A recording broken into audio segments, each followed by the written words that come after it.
Hey everyone, welcome to the podcast, Real Wealth Podcast. I'm Stefan Angelini, I'm the host. I run a financial planning business named Angel Advisory. But we're here talking about what's the biggest investment anyone starting off on their investment journey can make.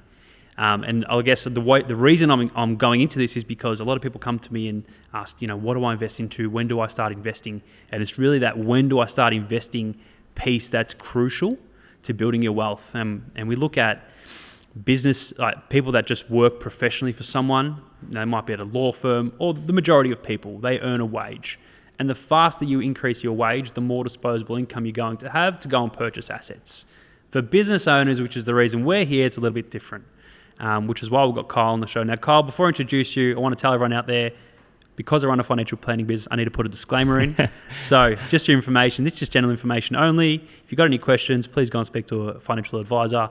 This isn't advice just for you, just general information. So, mate, in saying that, you run an amazing podcast. So you run Start-Up Diaries. Launch over to you. Can you tell me what it is, who it is you interview, and basically who these people are? Yeah, so we interview with Start-Up Diaries business leaders, entrepreneurs, founders, and basically share their stories and all the valuable lessons that they've learned along the way. So that's the elevator pitch. The real version of it is we interview people that have had success in their business. Maybe they've had success in a business. They may not own it, but they may be in a leadership position there. And we really just try to unpack what success is to them and the lessons that they've learned along their journey, which could be around their own mental health. It could be around their wealth building journey. It could be how they've built their business. Like as an example, we've interviewed Al Roseby, the managing director at Country Road, and so her journey started, in a junior position 30 years ago, working up, through a company, and what are the lessons that she learned, throughout that journey. And that can be everything from how did you accept some of these larger roles, in the early days when you hadn't been in them before, or we've interviewed Sabri Subi, who has grown one of the fastest growing marketing agencies in Australia. And, for him, it's about how did you build this? And more importantly, how did you do it quickly? So, over the journey, it's morphed. It obviously wasn't what it was in the early days, but we've kind of found a groove now, and a lot of these people are very successful. They're very confident, but it's also good to sit them down and maybe open them up a little bit and discuss things that maybe they haven't discussed before. So really just unpacking their journey and more so some of their philosophies as well. Journey is a super important one, and you hear a lot of the stories around people that have become very successful in running a business, and it's always the story of I worked in the garage, I worked in my bedroom for so long before I started building up revenue, and then I could start to go out and do different things. And I guess that's super important that they took every spare dollar they had to pump it back into the business, because that's the easiest way to make it grow. Right? But the lessons from those startups is money is super important in the business. The less you pay yourself, the more you can reinvest, and therefore the bigger and faster you can make your business grow.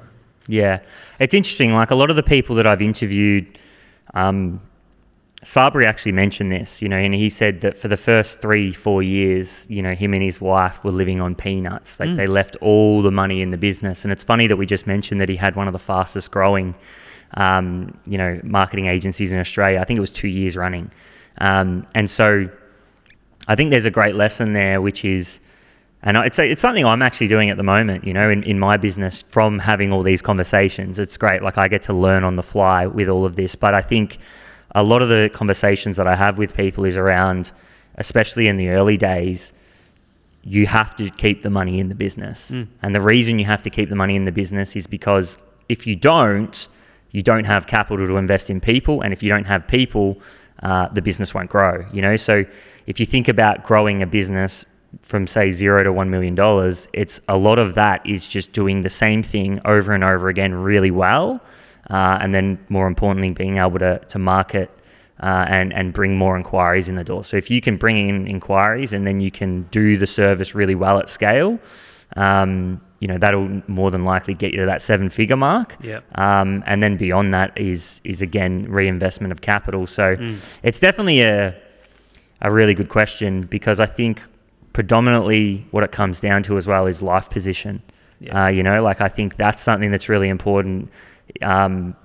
If you've got kids and you're trying to start a business and you need to make money, it's tough to keep reinvesting back into the business. Yeah. So you can't expect to grow as fast unless you're an idiot like I am, sold an asset, put a lot of money of that into the business and don't pay yourself for 3 years. But I'm grateful I've done that, because now I'm 3 years on my journey. I've got a great team around me. There's 7 of us, great long-term projections. My wife turns to me, we've got 2 kids now. She goes, when are we going to have money to spend? And I go, eventually, down the track.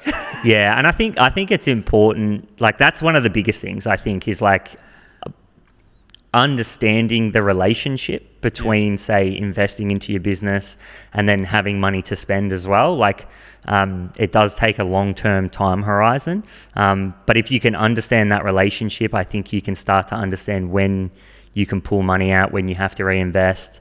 And more importantly, I think structure is really important. So the way you structure your company can determine that as well. It's not necessarily just about reinvesting everything. Like, if you have good structure in your company in terms of margins and you really plan this out, you can actually probably plan when you can start taking that money out. You can project as far as 2 to 3 years into the future and start to understand when you can take that money out, which is something that in the early days, I had no idea how to do. Now I'm lucky I do, and you can kind of start to really plan ahead, which is something that I think all business owners benefit from.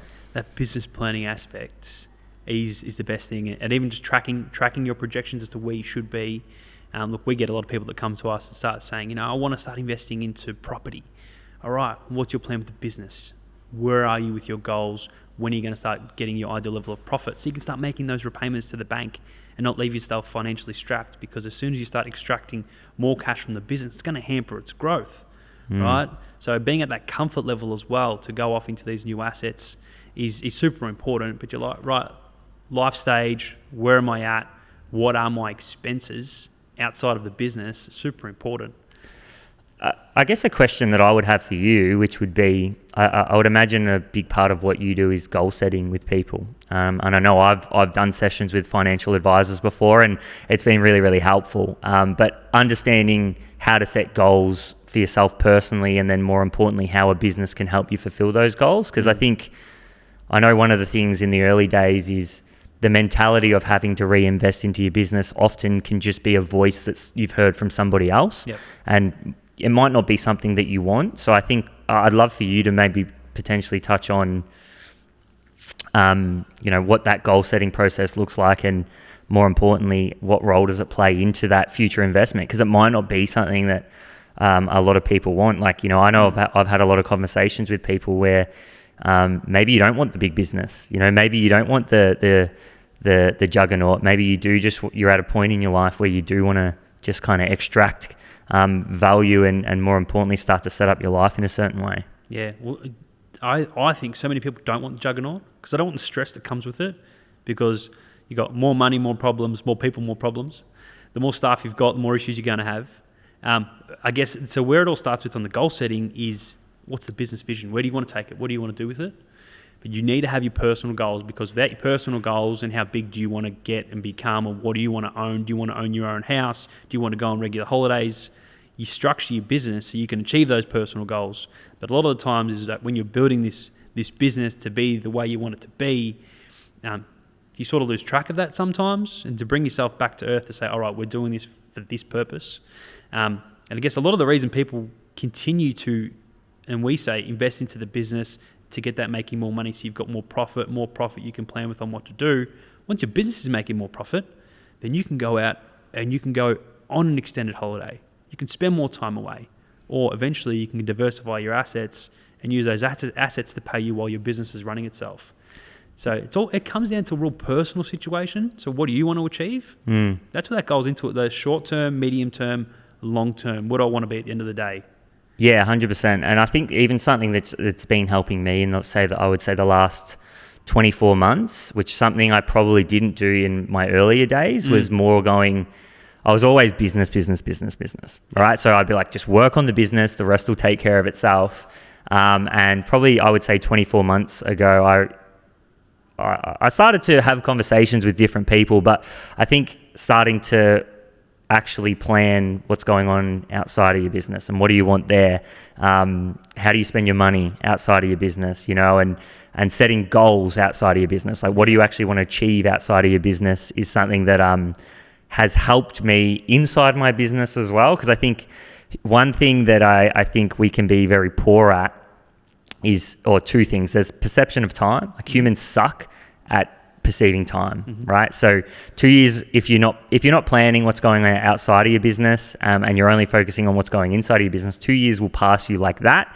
And some of the problems or some of the things that you want to achieve outside of your business more than likely aren't happening because you're not focusing on it.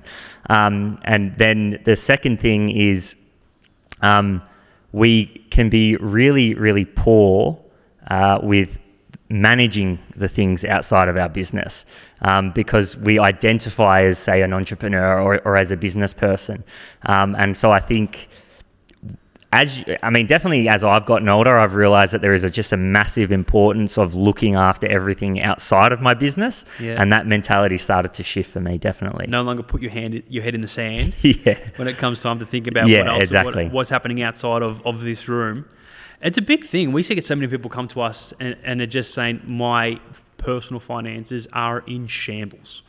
I've never looked at it. I've never paid a credit card bill. It just sort of builds up. But the business is squeaky clean. It's perfect. You're right. Running those two in unison is what will make you ultimately successful in both avenues. The goal setting part of it is the personal goal setting. When you've got other people involved in the journey, being a partner, kids, it means you need to get other people involved in the journey so everyone's on board with what you're doing and what you're trying to strive for. So you're all in the same direction. I look at my wife and always bring it back to, we have our own personal sessions. We have our money meetings, which she never wants to come to. We call them Saving Sundays, Money Mondays, or Tight Ass Tuesdays, whatever we wanted to call it. But we always come back to our goals. Where do we want to be? What sort of area do we want to live in? What house? Do we want to go on regular holidays? And now we're planning a trip to Europe. And I'm like, all right, well, I've got to make sure the business is taken care of when I do go away. But, it takes a little while to keep investing to get to that point. And that's where you start looking at, as a business grows, you become less reliant on the founder. Now, you can be the kind of person that is solely, you are the person. You call these like your normal consulting businesses, right? People rely on you to give the advice, and that means you always have to be there. But it means you can't do things like go on holidays. And that's where it comes into reinvesting into the business to build the team, the culture, the offering. With some of the entrepreneurs that you've, spoken to, what do they value most out of, their workplace and their team as they start to grow? So what do they more invest into as time grows? Is it marketing? Is it the team? Is it culture? Is it office space, warehouse space? I would say as the business grows, what I've noticed and a lot of the key lessons that I've pulled out of the conversations that I've had is that they actually invest in themselves as a leader. So it's not necessarily like the investment obviously has from a strategic point of view. And I think the difference is, in the early days, you have to market really well. You have to overinvest in that area of the business. You have to refine your product or your service to make sure that it's, super tight. It's, delivering on a need. But then as time goes by, you have to go through a mental shift. And it's interesting because we're building an agency from the ground up right now, so in the early days. And I've actually gone into this business a little bit differently, and I've actually positioned myself a little bit differently as a founder. And I've positioned myself in sales, not in product delivery. And I've done it for that reason that you just mentioned, is because it will probably allow me to step out a lot earlier than, bringing someone in from a sales perspective is going to be a lot easier than bringing someone in who delivers the product all the time. Yep. And so it's still going to be a challenge, but for me, I'm building a business, and my previous businesses were where I was the product. And it's so hard to get out of that, I find. But in this current business, it's interesting having the knowledge that I've been able to accumulate from interviewing some of Australia's, most successful business leaders and entrepreneurs. I'm taking those lessons and building my business in a certain way now that will give me a lot more freedom a lot earlier. Yep. And so it's even to the point where at the moment I'm not paying myself a wage out of that business purely for that work, which is interesting. But accounting for that, meaning I can bring someone in a lot earlier.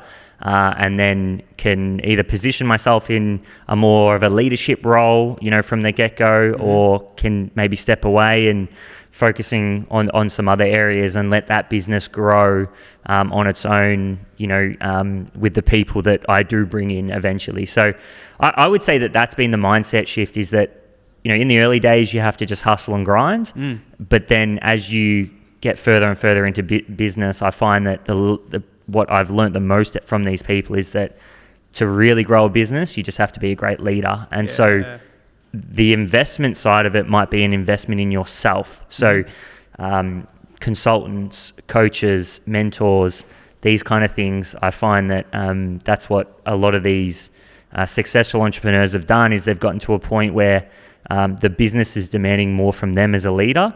And so the investment is less about, say, the marketing and the sales, and it becomes more about the people and the culture.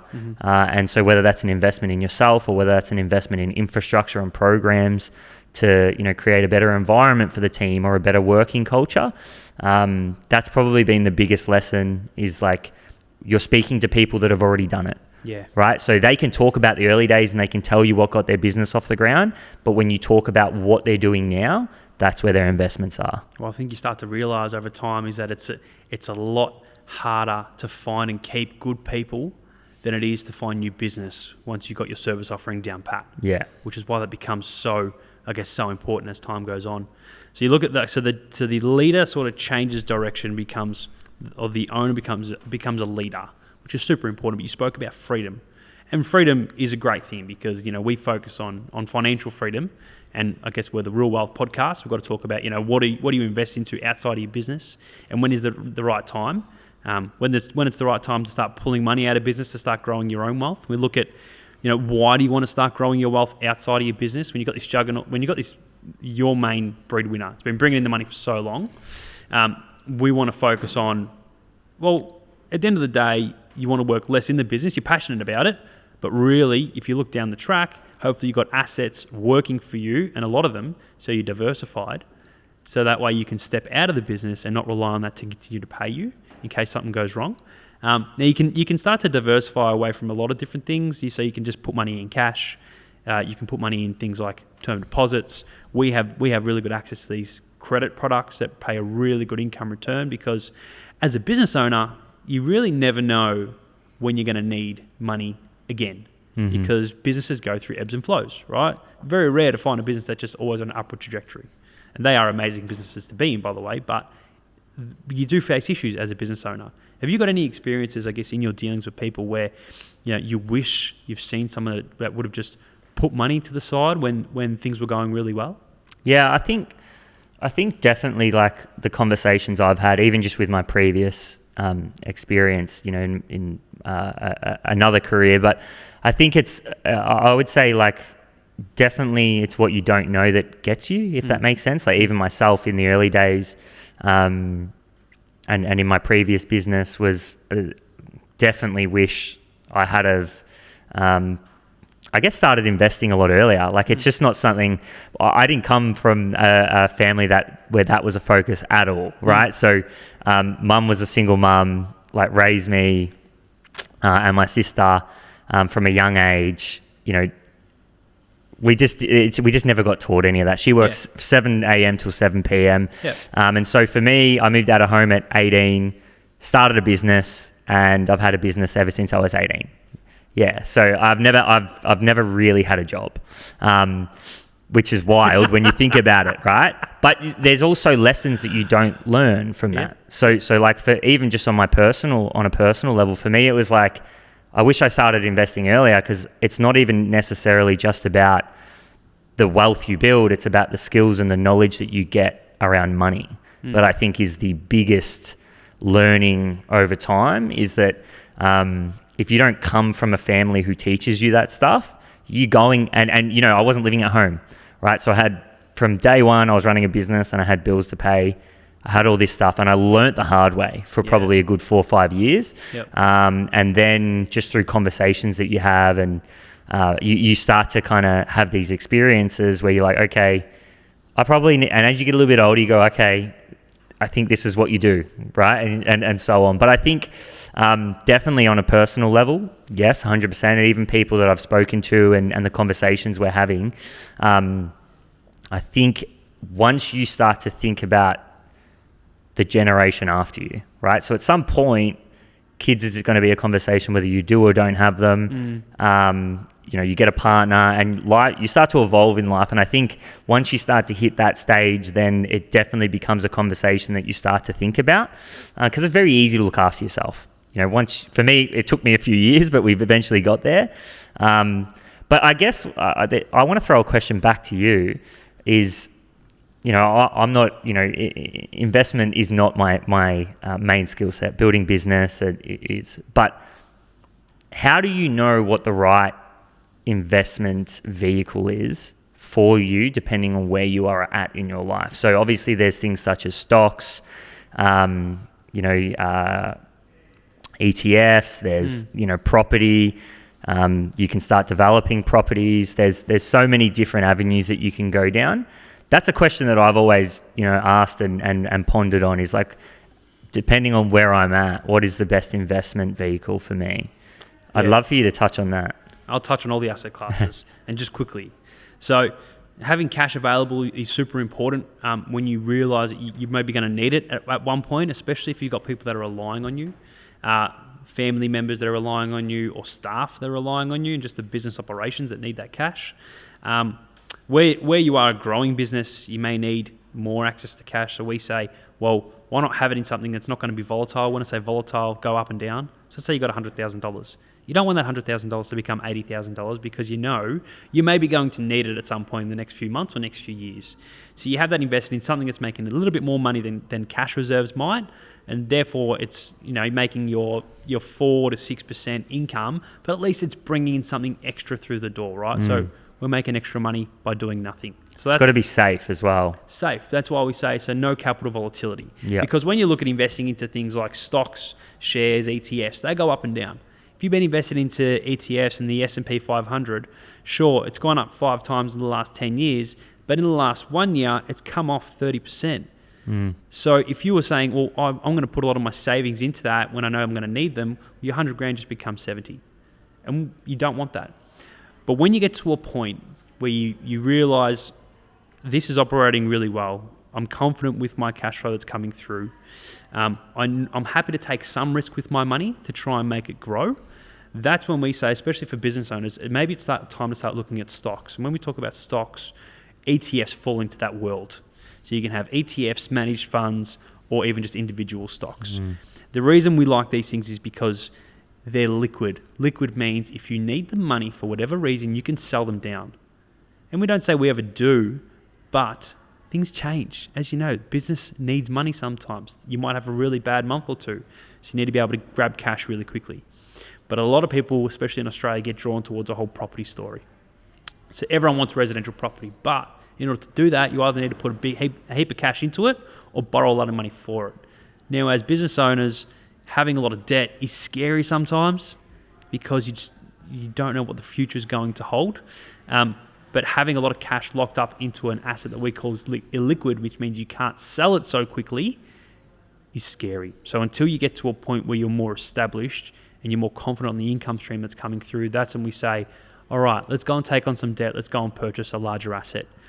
And then when you get to that next stage, when you've got businesses operating efficiently, good team there, really good cash flow, really good cash reserves, that's when you start going, right, how can I get more creative with my money? Should I be investing into other businesses, which is a bit more risky? Should I be going into things like property development to try and make more money on my money? And then as your wealth starts to build over time, you realize your portfolio starts to stretch and grow and have a whole lot of things within it.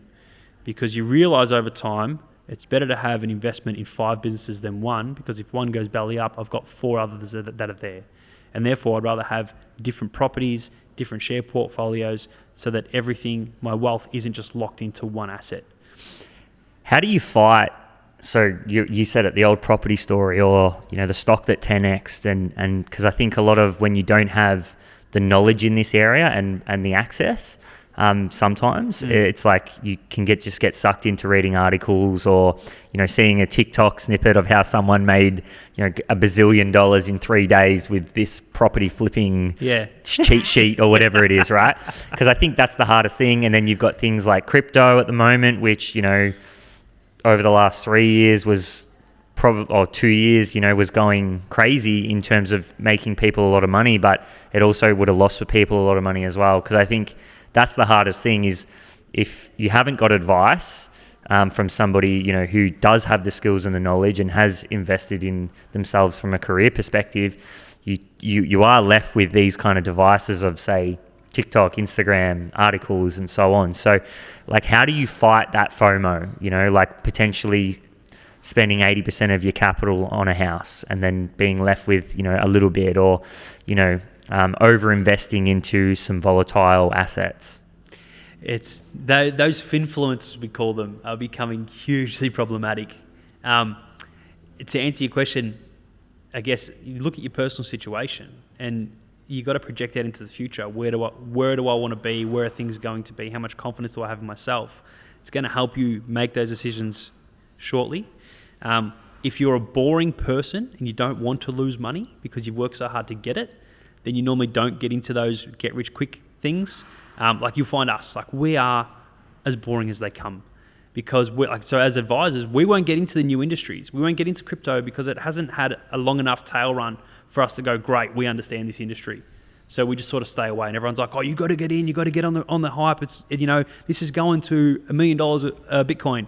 And we just go, well, we don't know enough about it, so we can't pass judgment on it. And all the startups, like as advisors, we missed out on back in 1999, a lot of when tech was starting to become around and websites, a lot of advisors didn't get into it as quickly as retail investors did, because it was still such a new industry, and the numbers didn't make sense because businesses weren't making profit, but were trading on really large multiples. And then .com crash happened. And then more recently, what's happened more recently? There was a big push into buy now, pay later coming out of COVID. So during COVID, all these buy now, pay later schemes sort of started running. And as advisors, you look at these new companies, new industries, not profitable, and you sort of get scared away. So it's about having, I guess, the initiative and the ability to say, no, I'm not going to get on this because I don't want to take on that much risk. These are the risk parameters that I want to take on. That's the word, right? So I was having a conversation with a mentor of mine the other day, and we were talking about brand. I can talk about this in a business sense, but it will relate back to wealth and investing. But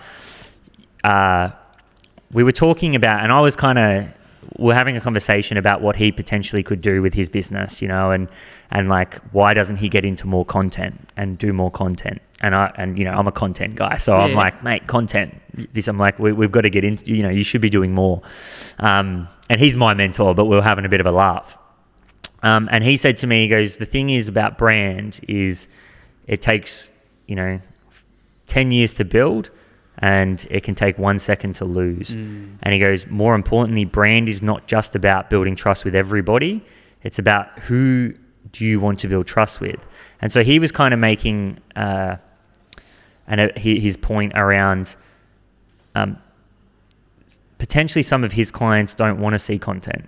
And if they do see content, he's talking about, really, really wealthy individuals want privacy, right? They don't want to be on the internet. Yeah. And he said, they're the guys who pay the bills.